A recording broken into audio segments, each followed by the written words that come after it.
অনেকেই বিভিন্ন পরিস্থিতিতে বিভিন্ন জায়গায় গাভী পালন করেন আপনারা, কিন্তু আজকের আমি আপনাদেরকে দেখাবো এই বীরভূমের জঙ্গলে কিন্তু গাভী পালন করা হচ্ছে।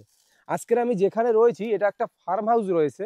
এই ফার্ম হাউসে কিন্তু গাভী রয়েছে, সেই গাভীগুলোই আপনাদেরকে দেখাচ্ছি। এখানে কিন্তু প্রচুর গাভী নিয়ে আসা হবে, যেটা এইখানেই লোকালে দুধগুলো সেল করা হবে এবং সাথে সাথে এখান থেকে বিভিন্ন রকমের প্রোডাক্ট তৈরি হবে। হ্যাঁ, সেই জন্যই গাভীর ট্রায়ালের জন্যই কিন্তু এখানে গাভী নিয়ে এসে। আর দেখুন আমার পিছনে একটা গাভী আছে, হলস্টিন ফ্রিজিয়ানের ক্রস জাতের গাভী। কিন্তু গাভীটা দেখুন, গাভীটার কোয়ালিটি দেখুন কত সুন্দরভাবে গাভীর কোয়ালিটি, মানে অসাধারণ কোয়ালিটির, খুব সুন্দর যেরকম ভাবে উপরে চুটের রয়েছে। আর দুধের থানের কোয়ালিটি আপনারা একটু দেখুন, কত সুন্দর দুধের থানের কোয়ালিটি রয়েছে। আর ঠিক ওই সাইডেই রয়েছে বাচ্চাটা। বাচ্চাটাও কিন্তু অনেক সুন্দর একটা বাচ্চা রয়েছে, সেক্সিমেনের বাচ্চা রয়েছে। যাই হোক দর্শক বন্ধুরা, এই গাভী পালন সম্বন্ধে আপনাদেরকে জানাবো এবং সাথে সাথে আপনাদেরকে বলবো যে আপনারা যদি গাভী পালন করেন সেক্ষেত্রে আপনাদের কোন কোন দিকগুলো ধ্যান রাখতে হবে। ওই সাইডে একটা জার্সির গাভী রয়েছে, সেটাও আপনাদেরকে দেখাবো। আর একটা কথা, আপনারা যদি 10টা 12টা গাভী থেকে একটা গাভী খামার শুরু করেন সেক্ষেত্রে আপনাদের কেমন টাকা ইনভেস্টমেন্টের দরকার হতে পারে বা এর থেকে কেমন আপনারা ইনকাম পেতে পারেন, সেটা একেবারে গাভীর সামনে বসেই একজন এক্সপিরিয়েন্সওয়ালা লোকের কাছ থেকেই আপনাদেরকে জানাবো। দাদা নমস্কার। নমস্কার দাদা, নমস্কার। কেমন আছেন? এই চলে যাচ্ছে দাদা। আপনাকে দেখে তো গরু তো পিছনে চলে গেল আপনার। হ্যাঁ, এই গরু ভালোবাসা। এরকম মালিককে সম্মান দিচ্ছে। আচ্ছা, এই জঙ্গলে গাভী পালন করছেন, কেমন লাগছে? অ্যাকচুয়ালি জঙ্গলে গাই পালন এখানে একটা বড় প্রজেক্ট হওয়ার কথা আছে। এটা আমাদের ফার্স্ট ট্রায়াল। এখনই বলবেন না যে এখানে 20টা গরু আছে হ্যাঁ, বা আমি কখনোই 50টা বলিনি। গরু আছে।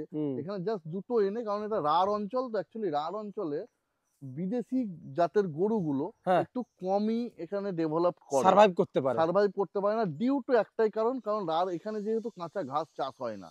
আর হ্যাঁ, এখানে আশেপাশেও আপনি কাঁচা ঘাস কিনে দিতে পারবেন না। সবাই তো জঙ্গলের পাতা, এই যে আমরা জঙ্গলের জঙ্গলের জঙ্গলের পাতা পাতা। এবং আরো অন্যান্য টেকনিক আছে এদের পেট ভরানোর জন্য এবং হ্যাঁ, প্রোটিন দেওয়ার জন্য। হ্যাঁ, হাটের বাসি পচা কিছু খাবার, হ্যাঁ, পচা নয় অ্যাকচুয়ালি, বাসি বা একটু কম রেটের মানে মাল, একটু কম রেটের সবজি। সবজি, এবং সেগুলো কুইন্টালের পর কুইন্টাল কিনে এনে খাওয়ানো। হ্যাঁ, হ্যাঁ, তো হ্যাঁ। এরা পাতার উপর অত ভক্তি নয়।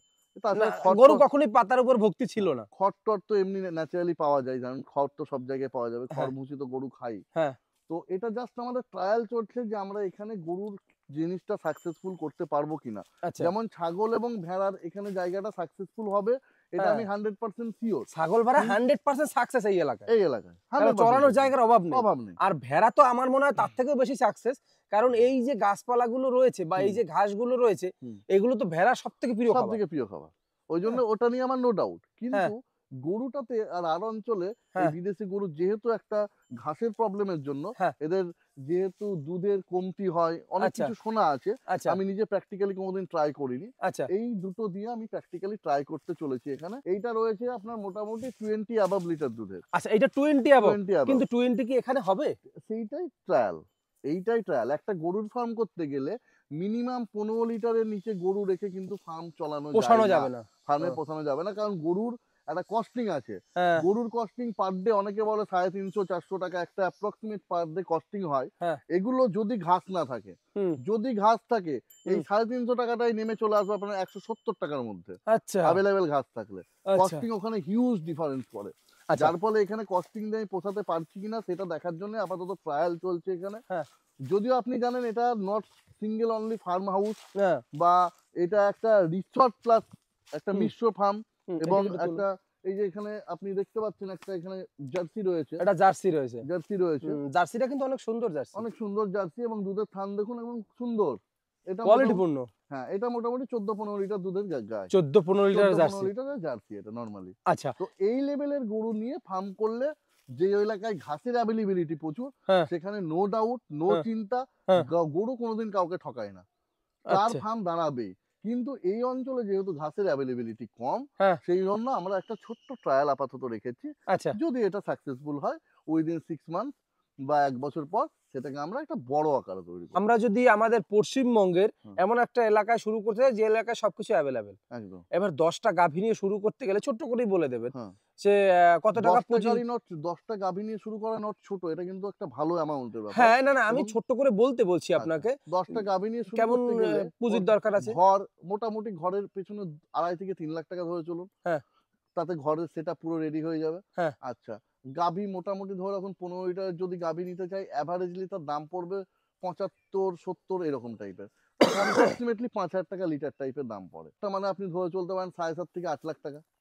তাহলে মানে 8 লাখ টাকা পুঁজি নিয়ে আমাকে 8 নামতে হবে। লাখ এবং ঘরের পিছনে 3 লাখ, মোটামুটি 10 লাখ, হুম, হাতে 2-1 লাখ রাখা ভালো। হুম। মোটামুটি এমার্জেন্সির জন্য। আর এমার্জেন্সি গরুর তো একটা সুবিধা আছে যে আজকে নিয়ে আসলেন আজকে কালকে নিয়ে আসলে ইনকাম। কাল থেকে দুধ। এবং আমি যখন গরু দিই, হ্যাঁ, আমি এটা বলে দিই হ্যাঁ, 15 দিনের মধ্যে যদি সেই খাবার খাওয়ানো যায়, হ্যাঁ, আমি যদি বলি যে ভাই 50 কেজি ঘাস খাওয়াতে হবে, ওকে 50 কেজি ঘাস খাওয়াতে হবে। হ্যাঁ, যদি আমার কথা মেনে চলে, হুম, তাহলে 15 দিনের মধ্যে, হ্যাঁ, কারণ আমরা গরু দিই কি 3 থেকে 4 দিন বাচ্চা হয়েছে এরকম গরু দিয়ে দিই। হ্যাঁ, তো যদি কথা মেনে চলে 15 দিনের মধ্যে যা বলবো, হ্যাঁ, তার থেকে সেই দুধ যদি না পায়, হ্যাঁ, ধরুন আমি 15 বললাম। হ্যাঁ, এবার 15 মানে অ্যাকিউরেট 15 হতে পারে না। না, ঘোষের মাপে অনেক সময় কম হয়। হ্যাঁ, সেটা যদি 13 হলো ঠিক আছে, কিন্তু সেটা কখনোই 10 হবে না। অবশ্যই, যদি অবশ্যই। 10 হয়ে যায়, হুম, সেই গরু 15 দিন পর আমার কাছে রিটার্ন চলে যাবে, তার বিনিময়ে কাস্টমার আলাদা অন্য গরু পেয়ে অন্য যাবে। গরু পাবে। আর সেটাও যদি হয়? সেটাও যদি হয় তা আবার রিটার্ন হবে এবং রিটার্নের ভাড়া সমস্ত আমি বেয়ার করব।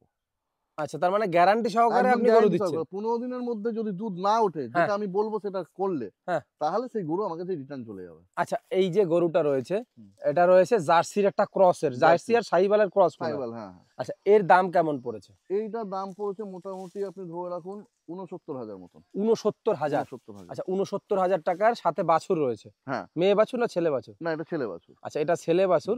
৬৯,০০০ দাম পড়েছে। হুম। ট্রান্সপোর্ট আলাদা? ট্রান্সপোর্ট আলাদা। মানে আপনি ওই খাটাল যেখানে এসছে ওই খাটাল থেকে তুলে দিয়েছেন। এখানে হ্যাঁ। এসছে আপনার মানে ৬৯,০০০ই এসছে, ট্রান্সপোর্ট এই ফার্মার মালিক। দেখুন, খাটাল বলতে আমাদেরই নলাটি-ফলাটিতে আমাদেরই নিজেদের যে হুম, গরুর খামার আছে হ্যাঁ, সেখানেই বিহার বা আপনার ওই ইয়ে থেকে আপনার কার্নাল এগুলো থেকে ওখানে মাল জমা হয়। ওখান আচ্ছা। থেকে আমরা তখন আমাদের মতন করে উড়িষ্যা, বেচে দিই। বিহার থেকে মাল ঢোকে। হ্যাঁ, হ্যাঁ। হুম, এছাড়া অনেক ছোট, ছোট ফার্ম আছে যারা আমাদের কাছ থেকে হয়তো মাল নিয়ে করেছে। হুম, তাদের কখনো বিক্রির দরকার হলো, তারা আমাদেরকে কনট্যাক্ট করলো, সেগুলো হোমমেড পেয়ে যায়। হুম। তখন সেগুলোও আমরা তুলে নিই। আচ্ছা, ওই সাইডে আরেকটা জার্সি রয়েছে। ওই সাইডে যে জার্সিটা রয়েছে, হুম, জার্সিটা তো আমরা দেখিয়েছি। হুম। আচ্ছা, এই জার্সিটার প্রাইস কেমন পড়েছে? কত লিটার দুধ হচ্ছে এখন? এটা মোটামুটি এখনো দুধের সেভাবে মাপা হয়নি, কারণ এটা ৩-৪ দিনের বাচ্চা আছে। হ্যাঁ, ১৫ দিন হাতে টাইম আছে মাপার জন্য। হ্যাঁ, থান দেখে আমাকে বলেছে এটা মোটামুটি অ্যাপ্রক্স ২২-২৩ হবে। হ্যাঁ। কিন্তু আমি ধরে চলছি এটা ২০ কাছাকাছি। ২০ লিটার। হ্যাঁ, ২০ লিটারের কাছাকাছি। সেই হিসেবে এটার দাম পড়েছে ৮৫,০০০ টাকা। ৮৫,০০০। হুম। আচ্ছা, মানে ২০ লিটার গুড়লে ৮৫,০০০। তাহলে মোটামুটি কত টাকা লিটার পড়লো? 4,৫০০। ৪,৫০০। বললাম তো ৪,৫০০ এর মতো ওই লিটার পড়লো। মোটামুটি ৪,৫০০-৫ এরকমই দাম পড়ে। ৪,৫০০ এরকমই হ্যাঁ, দাম এবার পড়ে কখনো আরকি। ৪,৫০০ পেয়ে গেছি, আর এখন অ্যাভেইলেবিলিটি দামটা বেশি মনে ছিল। হয় একটু বেশি। এখন একটু বেশি হয়ে গেছে, কারণ অ্যাভেইলেবিলিটি এটার বেশি ছিল বলে এটা ৪,৫০০ পাওয়া গেছে। হ্যাঁ, না হলে এটাই হয়তো তোমার এটার মার্কেট প্রাইস রয়েছে মোটামুটি ৯৫। ৯৫,০০০। মোটামুটি ৯৫ আচ্ছা, থেকে আপনি কি ৯৭। এইরকম সুন্দর কোয়ালিটির গাভী দেন সবাইকে? দেখুন, যে যেরকম পয়সা দেবে। কেউ বলল আমাকে ৫০,০০০ টাকার গাভী দেন, তাকে তো আমি থোড়াই এই গায়ে দিতে পারবো। আমি কি গায়ে তৈরি করবো ৫০,০০০ টাকায়? এটা তো যে যেরকম বাস্তবতা। চিনি ঢালবে সে সেরকম মিষ্টি পাবে। মানে যেরকম গুড় সেরকম যেরকম মিষ্টি। গুড় সেরকম মিষ্টি। কেউ যদি হ্যাঁ, ৪০ লিটারের গাভী নেয়, তাকে হ্যাঁ, আমি থোড়াই ৮০,০০০ টাকা দিতে পারবো। হ্যাঁ, এটা তো ঠিক। আর এই যে দেখুন বন্ধুরা, গাভীর কোয়ালিটি দেখুন। অনেক সুন্দর, সুন্দর কোয়ালিটির গাভী। আচ্ছা, কেউ যদি গাভী কিনতে চায় তাহলে কিভাবে যোগাযোগ করবে আপনার সাথে? ডাইরেক্ট ফোন নাম্বার দেওয়া থাকবে স্ক্রিনে, সেখান থেকে যোগাযোগ করতে পারেন। আর বন্ধুরা, আপনারা যারা গাভী কিনতে চান, এরকম সুন্দর সুন্দর গাভী কিনতে চাইছেন, তারা কিন্তু অবশ্যই রণবীরদার সাথে যোগাযোগ করতে পারেন। স্ক্রিনে নাম্বার দেওয়া রয়েছে।